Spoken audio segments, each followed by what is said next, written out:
विकासनगर बलरामपुर में जिस तरह की घटनाएं हुई है, इस तरह की घटनाओं को लेकर आज प्रेस वार्ता कर रहे हैं। अगर बात करें पुलिस की, तो अभी तक विकासनगर में जो घटना हुई थी उसकी गिरफ्तारी नहीं हुई है। सब 5 लोगों को रामपुर में गिरफ्तार करके पुलिस इतिश्री कर रही है। तो क्या मानते हैं इसका? पुलिस की एक विफलता है और लापरवाही है कि इतनी बड़ी घटना को, जो आतंकवादी घटना है जो देश में उत्तराखंड को शर्मसार कर रही है, इतनी बड़ी यात्रा, हिंदुओं की सबसे बड़ी यात्रा के ऊपर एक आतंकवादी हमला होता है और उसमें भी अगर हम अच्छी कार्रवाई नहीं कर सकते, कठोर कार्रवाई नहीं कर सकते, तो ये पुलिस के ऊपर बड़ा प्रश्न चिन्ह है। इसी को लेकर एक प्रेस कॉन्फ्रेंस है कि इसमें रासुका लगनी चाहिए और सभी दोषियों को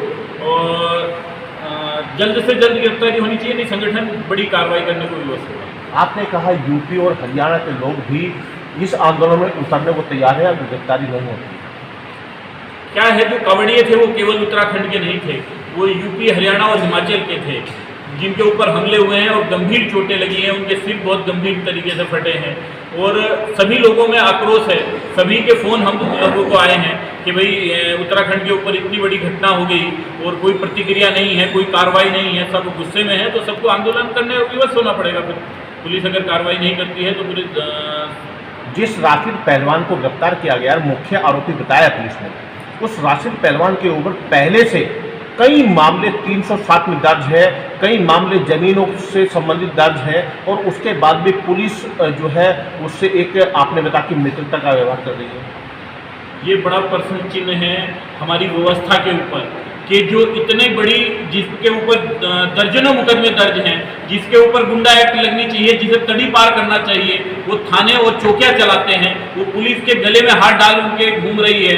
इतनी बड़ी घटना करने का जो मुख्य आरोपी है उसके साथ जब कोर्ट में पेश किया जाता है तो पुलिस गले में हाथ डाल के लेके जाती है, हंसते हुए लेके जाती है। तो ये उत्तराखंड के लिए कि जनता को सोचना चाहिए कि हम किन हाथों में हमने जो है जिम्मेदारी दे रखी है और सरकार को भी इस पर कठोर से कठोर कार्रवाई करते हुए उस थाने को भी सस्पेंड करना चाहिए, उन अधिकारियों को भी सस्पेंड करना चाहिए कि आज तक उन पर गुंडा एक्ट क्यों नहीं लगी थी, जिनके ऊपर दर्जनों मुकदमे दर्ज हैं। इनके सारे जितने भी आपराधिक किस्म के लोग हैं ये उत्तराखंड को बर्बाद कर रहे हैं, नशा बेच रहे हैं, यहाँ वेश्यावृत्ति कर रहे हैं, यहाँ जो है मानव तस्करी कर रहे हैं और इन्हें संरक्षण देने का काम पुलिस विकासनगर का स्थायी प्रशासन, पुलिस प्रशासन कर रहा है।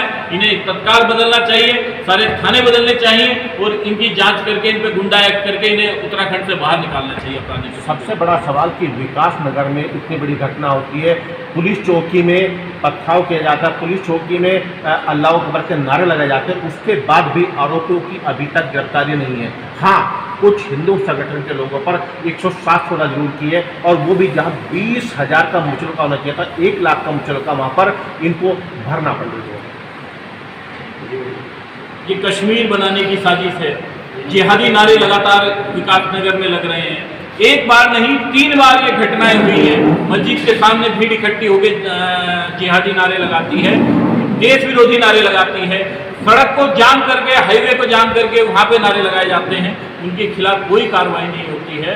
पर जो समाज विरोध करने निकलता है, जो हिंदू समाज विरोध करने निकलता है, उन्हें रोकने का प्रयास, इसका मतलब है कि आप उस जिहादी संरक्षण को, लव जिहादियों को, गो हत्यारों को और जो है अपराधी किस्म के व्यक्ति को संरक्षण देने का काम कोतवाल और पुलिस कर रहे हैं। एसएसपी को संज्ञान लेना चाहिए, बहुत अच्छे अधिकारी हैं कि इन्हें तत्काल सस्पेंड करके यहाँ अच्छे अधिकारियों को और इनके खिलाफ जांच बैठनी चाहिए जो इन लोगों को संरक्षण देने का काम कर रहे हैं।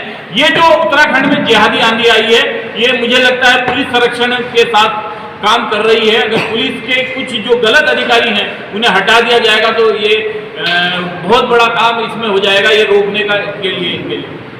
कहीं ना कहीं उत्तर प्रदेश के मुख्यमंत्री जहां पर कांवरियों पे फूल बरसाते हैं, वहीं पर उत्तराखंड के अंदर पुलिस जो अभी घटना हुई है उस पर लाठियां भांजने का काम करती है, कांवरियों के ऊपर उनकी गाड़ी तोड़ी जाती है, इस पर क्या कहेंगे आप?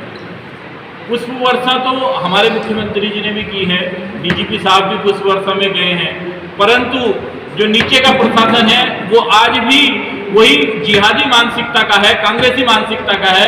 सरकारें बदल जाती हैं, अधिकारी वही रहते हैं, तो तो उसी का प्रतिफल ये है कि आज वो अपनी मानसिकता को खुलेआम लाकर कांवड़ियों के खिलाफ उस शिव भक्त पर जो सैकड़ों किलोमीटर की तपस्या करता है पैदल लाके उसकी यात्रा के ऊपर लाठीचार्ज करके उसकी यात्रा को भी भंग करते हैं और उन गुंडों का, आतंकवादियों का संरक्षण करने का काम करते हैं जो कांवड़ यात्राओं पर हमला कर रहे हैं। जिस जगह की ये घटना है वहां पर भी जो वर्तमान विधायक हैं वो बीजेपी के हैं और जो अल्लाहू अकबर के नारे लगे थे विकासनगर में वहां भी वर्तमान विधायक बीजेपी के हैं, लेकिन दोनों अभी तक मौन है। इस पे क्या कहेंगे आप? नहीं, बोलना चाहिए, सामने आना चाहिए जनप्रतिनिधियों को, और नहीं सामने आते तो जनता जवाब देती है। फिर उन्हें सामने आना चाहिए और जिस नाम से वो वोट वेट मांगते हैं उसके लिए जब खतरा आता है देश, ये तो देश की बात है, धर्म से बढ़ के देश की बात है।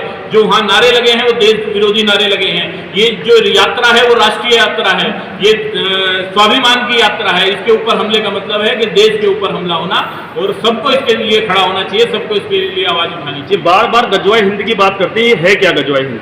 गजवाए हिंद एक जो जिहादी मानसिकता के व्यक्ति हैं, उन्होंने इस देश को मुस्लिम इस्लामिक देश बनाने के लिए एक जिहाद शुरू किया है, वो गजवाए हिंद है। उसी के तहत ये घटनाएं हो रही हैं। या तो पहले जो धर्मांतरण हुआ करता था, जिहाद क्या है कि जो मेरे धर्म को नहीं मानता है वो काफिर है, उसकी हत्या कर दो, तो ये जिहाद है। तो उस घटनाओं के क्रम में ये लव जिहाद और ये लैंड जिहाद चलता है। आज तलवार के आधार पर जिहाद नहीं चल सकता है, इसलिए एक षड्यंत्र के आधार पर, एक फंडिंग के आधार पर ये पूरी घटनाएं होती हैं। अभी परसों हरिद्वार के अंदर एक घटना हुई कि एक लड़की को लेके भागने वाला था, वो पकड़ लिया गया, तो वो जूस की रेडी लगाता है, पर उसने 80,000 रुपए की स्कूटी उसे गिफ्ट की थी। तो ये फंडिंग कहाँ से आती है? उसके घर में रोटी नहीं है खाने के, पर वो 80,000 की स्कूटी लड़के को गिफ्ट करता है।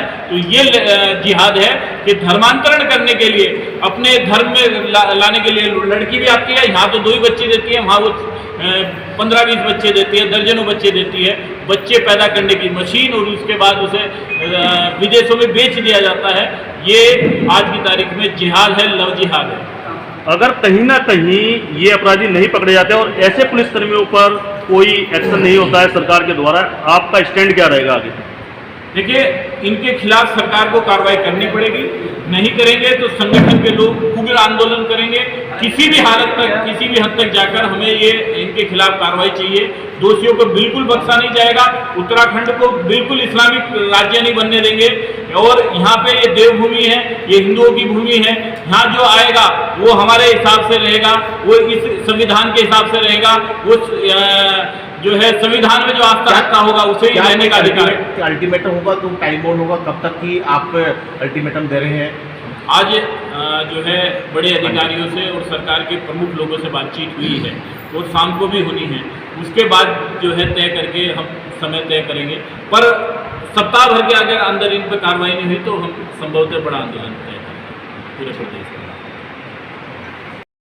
ये थाने को और पैसा मुहैया कराते हैं और उसके अधीन ये इस प्रकार के काम करते हैं। अभी जो अनुज जी ने बताया है कि 80,000 की स्कूटी भेज दी है उसने लड़की को, ये पैसा कहाँ से आता है? इसके बारे में सोचना पड़ेगा। इसकी फंडिंग विदेशों से होती है या यहीं के और मुस्लिम व्यवसायी करते हैं, ये चिंता का विषय है।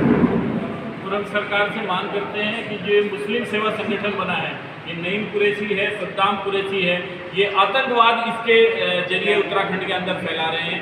ये इन सारी घटनाओं के पीछे हैं। और उसके अकील अहमद जो एसएसपी ऑफिस के अंदर कत्लेआम करने की धमकी देता है कि अगर सामान्य नागरिक संहिता लगी तो मैं पूरे उत्तराखंड के अंदर कत्लेआम करूंगा, उसके खिलाफ भी सरकार कार्रवाई करे, नहीं तो हमें आंदोलन को विवश होना पड़ेगा, नहीं तो हमें कार्रवाई करनी पड़ेगी। मुकदमे हैं, एक आदमी के ऊपर 20-20 मुकदमे हैं, क्यों इन पर गुंडा एक्ट नहीं लगी? इसका मतलब है पुलिस और सरकार इनका संरक्षण कर रही है। इनके ऊपर गुंडा एक्ट के तहत, गंभीर धाराओं के तहत इनके मुकदमे होने चाहिए, तड़ीपार होने चाहिए। बड़ी संख्या में विकासनगर में, देहरादून में वेरिफिकेशन की जरूरत है। इन्होंने गढ़ बनाया है इसे, और यहाँ पे गढ़ बना के पूरा इस्लामिक जिहाद की आंधी जो पहाड़ की ओर जाने वाली है वो यहाँ से जाएगी। अगर यहाँ नहीं रुकी तो वो फिर रोकना मुश्किल होगी। जो पुरोला की घटना है वो भी जो है इसी का एक रूप था। ये यहीं से जाकर लड़कियों को फंसाते हैं, वो भी घटना थी। तो पुलिस प्रशासन की विफलता थी पुरोला की घटना। और आज पुरोला के आंदोलन को दबाकर इनके मनोबल बढ़ाने का काम पुलिस प्रशासन ने किया है, तभी ये आज कांवड़ियों के ऊपर पथराव कर रहे हैं। पुलिस वालों के खिलाफ भी कार्रवाई होनी चाहिए जो ऐसे आरोपियों के साथ मित्रतापूर्ण व्यवहार करते हैं, जो इनसे दोस्ती करते हैं, जो इन्हें पनपने और बड़े गैंगस्टर बनाने के लिए सहयोग करते हैं। इनके खिलाफ भी जांच करके पुलिस को कार्रवाई करनी चाहिए।